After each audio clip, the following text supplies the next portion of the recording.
Let me guess. You spend hours and hours of your time watching other people's content, thinking and wishing that you or your friend group could become what you're watching, thinking that one day you might be able to actually pursue your dreams of becoming a YouTuber. But guess what? You might have the good ideas, but no traction. Meanwhile, some guy eating cereal is going viral by accident. Genuinely, I think most of you guys are overthinking what it actually takes. It doesn't take a crazy PC.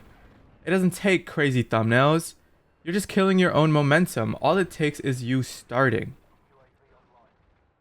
So for context, I'm a 23-year-old millionaire from YouTube and real estate, still in part-time college, and most days now I just play video games. The reason I wanted to talk about this is because YouTube was my very own first vehicle, and this is how I got my first $100,000 through YouTube. Did I know it was going to work at the age of 12?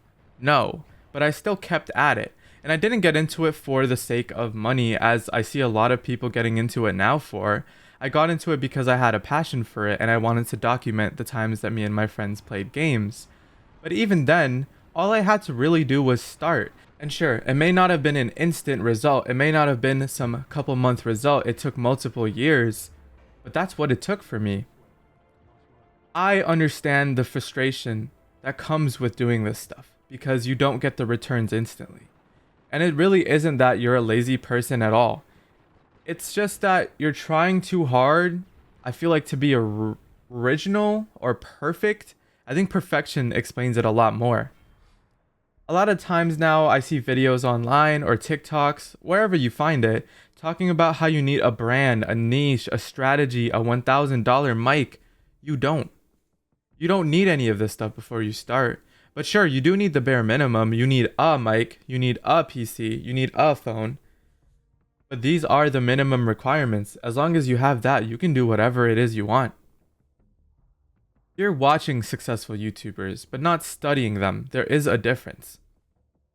For myself as a creator, when I watch a video, there's two ways for me to watch it.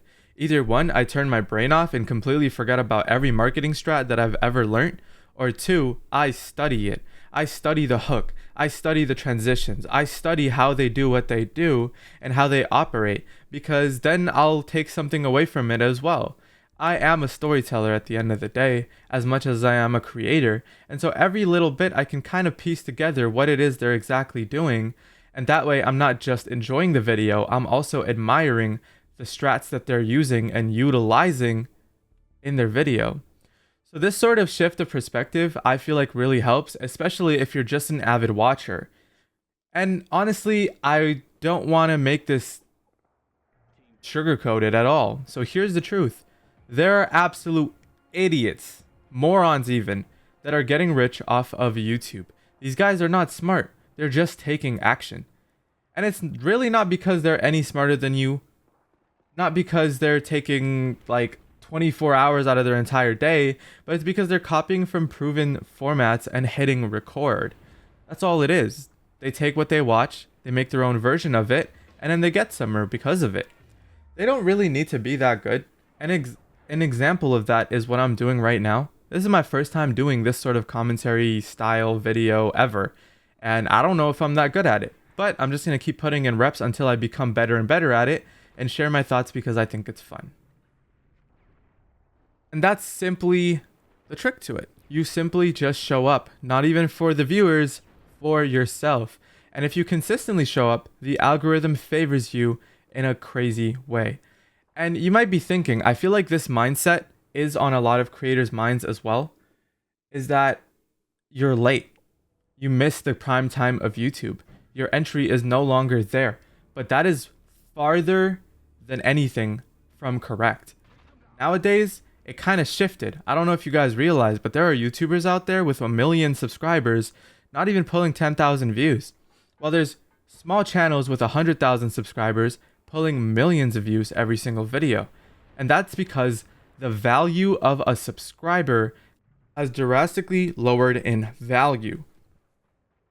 Now, to simplify that, what that basically means is that if you subscribe to someone, there's not even, I mean, there's a bit of a chance that they'll see your content again, but very unlikely because how YouTube kind of operates right now is no different to a TikTok For You page. That is through the recommended. They just give you a bunch of stuff they think that you'd be interested in. And if you don't make videos that your audience is interested in, you are cooked.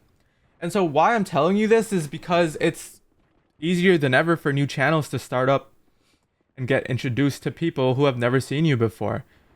Now is literally the gold rush for new channels going into new niches and starting their YouTube channel. It has not been easier than ever, especially if you understand a thing or two about YouTube.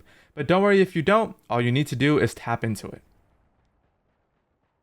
I think another thing that people should think about is the value prop that they bring. Now, I know this is kind of businessifying the YouTube channel, but you kind of do have to businessify it to a degree, especially if you want to get up to scale. So what I mean by this is you don't have to make something crazy original, although it does help. It's kind of no different to you starting a startup that has no information about it. A new niche that's been untapped, you're the first to do it, and sure, there might be money, but it's high risk, high reward. So the way I like to entry into YouTube, this is my personal favorite method to entry into YouTube, is low effort, low reward, or medium effort, low reward. And that's just because like it's a proven concept, which means you're going to get a fraction of who has the market share. So an example of this is, let's say you want to get into the horror niche and you see this new trend within the horror niche. And it's like, I don't know, horror documentaries. And you see there's already big creators in the horror documentary scene. This means that it's a proven concept, as in there is an audience for it. All you have to do is be a part of that niche and you'll get a piece of the pie. Not the entire pie, but that's okay, because if you want to get the entire pie, you have to outperform them. That's cool. You're not here to reinvent the wheel, as a lot of people like to word it in that sense. But yeah, just look at what you're already, or not you, but look at what your competitors are already working on and copy it, make your own version of it, add your own twist to it. And that is literally how a lot of my market research goes. I've been studying this game for literally all my life. Like, I've been on this platform for so long, since I was a kid. The patterns are clearer than people think, and I feel like now is that age when people are really starting to open their eyes and see these patterns. If you don't act now, 2 years from now, it'll get even harder. So if you are stuck, I know a few frameworks or shortcuts, a little buzzword, that actually moves the needle for you guys, and I could explain some of them. Basically, starting out with that method of doing something that already works is the perfect way to get in. But let's say you're not getting traction. That is because you do need some consistency. And what I mean by consistency is just having some sort of schedule where you constantly input content. YouTube loves this. I don't know why. It just is how it is. You can literally learn the rules of the platform because you are all playing the same game. Think of this no different to you learning a new software or a new program.